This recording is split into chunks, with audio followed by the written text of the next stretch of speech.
Hello बच्चों। तो आज हम लोग पढ़ेंगे बायोलॉजी का इंट्रोडक्शन। जब इंट्रोडक्शन हो जाएगा तो फिर क्लास 12 का फर्स्ट चैप्टर स्टार्ट करेंगे, जो है जीवों में जनन। अभी हम लोग जानने जा रहे हैं बायोलॉजी का अर्थ। ठीक है, बायोलॉजी।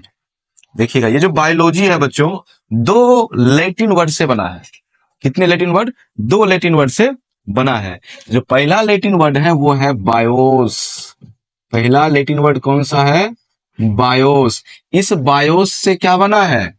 बायो बना है। और बायो का जो अर्थ होता है, मतलब होता है, वो होता है लाइफ।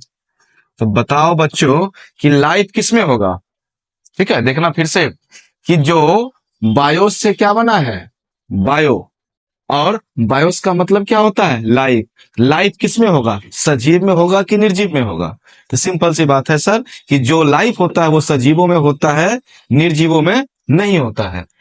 ठीक है, तो लाइफ किसमें होगा? सजीव में होगा।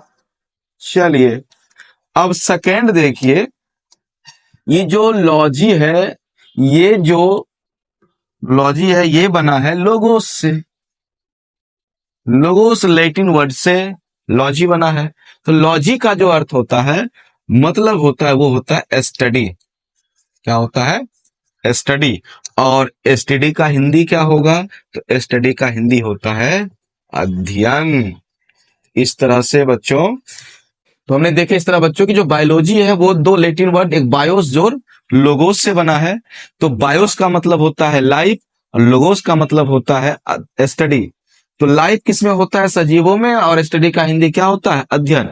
तो दोनों मिला के एक वाक्य बना सकते हैं, सजीवों का अध्ययन। किसका अध्ययन? सजीवों का अध्ययन। सजीवों का अध्ययन।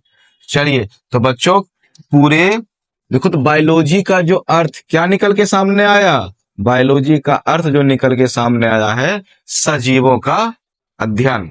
ठीक है, तो चलिए अब एक शब्द और कि ये बायोलॉजी के जनक कौन है? बायोलॉजी के जनक कौन है? तो बायोलॉजी के जनक हैं अरस्तु। कौन है? अरस्तु। देखिए, बायोलॉजी के जो जनक हैं वो कौन है? अरस्तु। इनको इंग्लिश में एरिस्टोटल बोला जाता है। एरिस्टोटल।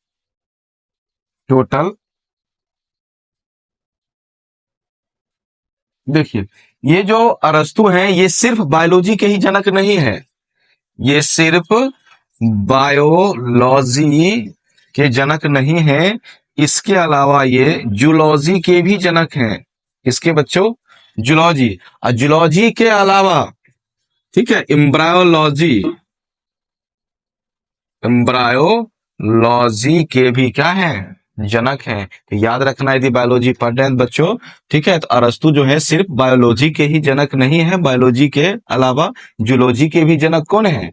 अरस्तु हैं। और एम्ब्रायोलॉजी के भी जनक कौन है? अरस्तु हैं। जानते होंगे बच्चे को, जो एम्ब्रायोलॉजी का जो हिंदी होता है वो होता है भ्रूण विज्ञान। कौन विज्ञान? भ्रूण विज्ञान। और जूलॉजी का प्राणी विज्ञान या जंतु विज्ञान। अब बायोलॉजी सब बच्चे जानते हैं क्या होता है? जीव विज्ञान। इतनी बात बच्चों आप याद रखोगे हमेशा कि बायोलॉजी का जो अर्थ होता है वो होता है सजीवों का अध्ययन। बायोलॉजी के जनक कौन हैं? एरिस्टोटल हैं। एरिस्टोटल किसके किसके जनक हैं? तो बायोलॉजी के हैं, जूलॉजी के हैं और एम्ब्रायोलॉजी के हैं।